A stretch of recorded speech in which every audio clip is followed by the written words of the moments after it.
আসসালামু আলাইকুম এভরিওয়ান, কেমন আছেন? আশা করছি সবাই অনেক ভালো আছেন। তো আজ আমি আপনাদের সাথে শেয়ার করব খুবই মজাদার একটা মিষ্টি পিঠা রেসিপি। সাথে হচ্ছে আম্মু রাতে কি কি রান্না করলো, ও মানে ইফতারের জন্য কি কি রান্না করলো ওগুলোই হচ্ছে আপনাদের সাথে শেয়ার করব। তো এখানে প্রথমেই হচ্ছে আমি মিষ্টি আলু গুল পিঠাগুলো ভেজে নিচ্ছিলাম। আর এই পিঠা কিভাবে তৈরি করেছি, কি কি উপকরণ দিয়েছি, সম্পূর্ণ বিস্তারিত সবকিছু দিয়ে হচ্ছে আমি পরবর্তীতে একটা ভিডিও আপলোড দিব ইনশাআল্লাহ। তো প্রথমেই হচ্ছে আমি মিষ্টি আলুর এই পিঠাগুলো ভেজে নিচ্ছিলাম।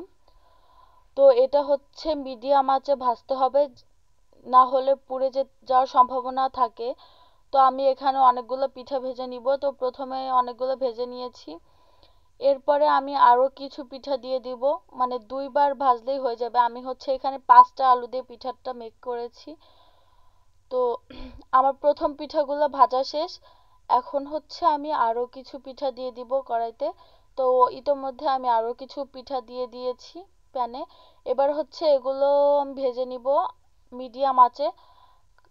তো আস্তে আস্তে ভেজে নিচ্ছি। তো আমি আসলে ভালো করে শেপ দিতে পারি না, এবার এগুলো মনে হয় একটু বড় বড় হয়ে গিয়েছে। তো যাই হোক, আমার সব পিঠাগুলো ভাজা শেষ। মিষ্টি আলুর উপকারিতা সম্পর্কে তো আমরা সবাই জানি। আর অনেক সময় দেখা যায় বাচ্চারা মিষ্টি আলু এমনিতে খেতে পছন্দ করে না, তখন কিন্তু আমরা চাইলে এভাবে পিঠা তৈরি করতে পারি। এটা ছোট থেকে বড় সবাই অনেক পছন্দ করবে। তো আমার পিঠাগুলো ভাজা শেষ। এরপরে আম্মু কি কি রান্না করলো সেগুলোতে আসি। তো দেখতেই পাচ্ছেন পিঠাগুলো কতটা পারফেক্টলি হয়েছে। এরপরে হচ্ছে আম্মু ইফতারের জন্য রান্না করছিল। আম্মু এখানে প্রথমে হচ্ছে আলুর চপগুলো ভেজে নিচ্ছে। আলুর চপগুলো ভেজে নেওয়া হয়ে গেলে আমি আগেই বলে আজকে কিন্তু আমি কোনো রেসিপি ভিডিও শেয়ার করছি না। আজ হচ্ছে কি কি রান্না করলো আম্মু ইফতারের জন্য ওগুলোই শেয়ার করব। তো আলুর চপগুলো ভেজে নেওয়া হয়ে গেলে আম্মু এখন হচ্ছে বেগুনিগুলো ভেজে নিবে।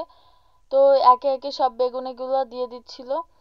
বেগুনিগুলো পারফেক্টলি হয়েছিল আলুর চপগুলো, তবে আজকের পেঁয়াজুটা অতটা ভালো হয়নি, কারণ আম্মু পেঁয়াজুর মধ্যে ডাল দিতে ভুলে গিয়েছিল। তো বেগুনি দেওয়ার পরে হচ্ছে বেগুনি ভাজার পরে হচ্ছে আম্মু পেঁয়াজগুলো ভেজে নিচ্ছিল। আসলে পেঁয়াজুর জন্য আজ ডাল বাটা ছিল না আর সময় কম ছিল, যার জন্য আম্মু শুধু পেঁয়াজ আর বেসন দিয়ে পেঁয়াজুটা তৈরি করে নিয়েছে। তো এখানে দেখতে পাচ্ছেন আমাদের সব ইফতার রেডি।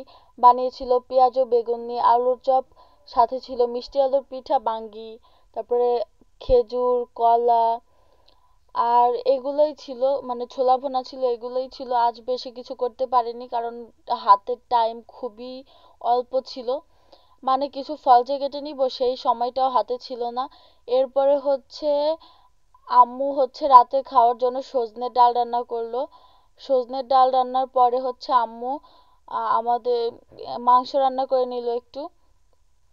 তো সজনের ডাল, মাংস আর করলা ভাজি এগুলো রাতে রান্না করেছিল। করলা ভাজিটা একটু পরেই করে নিয়েছিল।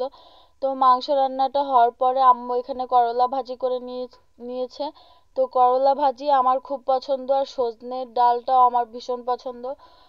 তো করলা ভাজিটা করা হয়ে গেলে এরপরে হচ্ছে আম্মু আগামীকালের জন্য কিছু ছোলা সিদ্ধ করে রেখেছে আর কিছু আলুর চপ করে রেখেছে। এগুলো হচ্ছে ফ্রিজে রেখে দিবে একটা বক্সে করে।